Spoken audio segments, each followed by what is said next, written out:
In the last couple of days or weeks, Jesus has been very strong in the way how the message that he's sending out to all his listeners. And then the same thing that you listen to this gospel today, and it's still the same spirit. I feel like going to confession. And I titled my short reflections here, remove the wooden beam from your eye so that you can be able to see well. Most often, people who are overly critical of others have a lot going on in their own lives. And sometimes they assume that by shining so much light on the brokenness in the lives of other people, they hope they can be able to deflect attention on their own inadequacies. And they also are under the assumption by doing that it can help them feel a little bit much better about their own situation. That, you know what, I'm not as bad as other people. Well, what the Lord tells us is, or wisdom is simply is that we don't get any points by making someone else look so bad. You don't get any points by making somebody else look so horrible. Neither does our situation improve by beating down anyone else. It doesn't improve that way, that by beating down so and so, then my situation is going to be much better. What the Lord tells us in the gospel is that we just need to carefully address what is going on in our own lives first before we shift the gaze to what is happening in other people's lives. And his statement was, remove the wooden beam from your eye first.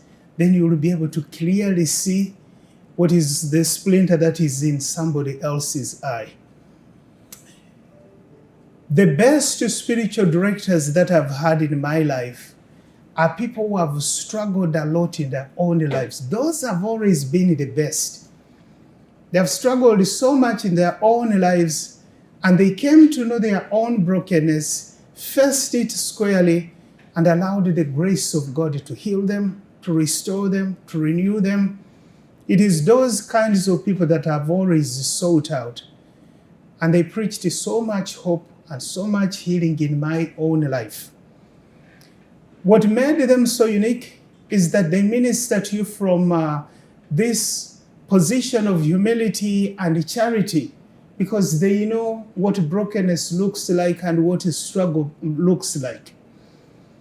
They know themselves that they have been unworthy, but by the grace of God,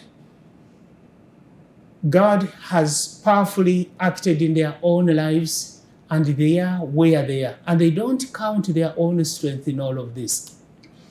So when you go to them for spiritual direction, they are not there to judge you or to criticize you.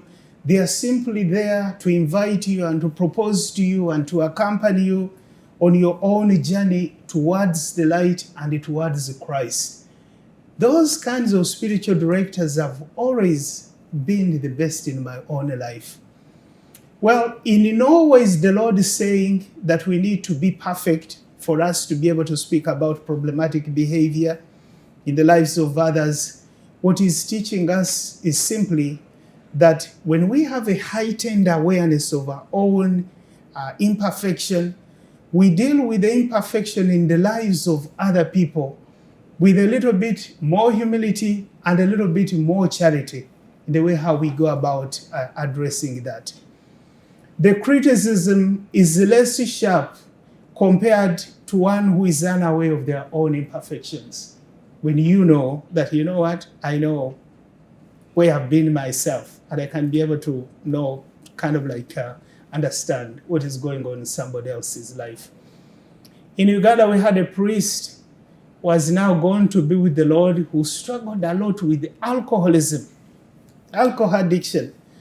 And he was in and out of rehab. Holy Cross runs a rehab center in that country as well. And when he embraced recovery, he discovered a new ministry out of it. It was a ministry to fellow priests and fellow religious who struggled with alcohol addiction. I remember him here. And when he stood in front of any of these kinds of audiences and started to speak about this topic, you didn't want him to stop talking to you. And I saw him speak to seminarians on this same topic, and I just didn't want him to stop speaking. And when brother priests or religious went to him for good counsel, they knew he wasn't there to judge them or to criticize them. Rather, they knew that he was there to accompany them and to lead them towards the light. So here was a man who had struggled for many years with a big beam in his eye. And through the grace of God, the beam was removed.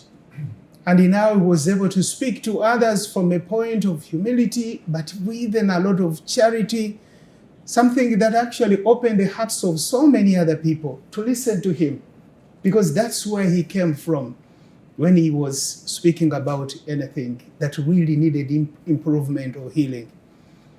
Today is again one of those days we can ask ourselves, is there a broken area in our life that I need to courageously face and seek God's healing so that I can be able to accompany others who are in a similar situation like where I was? Our biggest human struggles or beams in our eyes are usually springboards for good ministry. When we can be able to courageously face them, God gives us the needed credentials to minister to others in that particular area. Amen. Amen.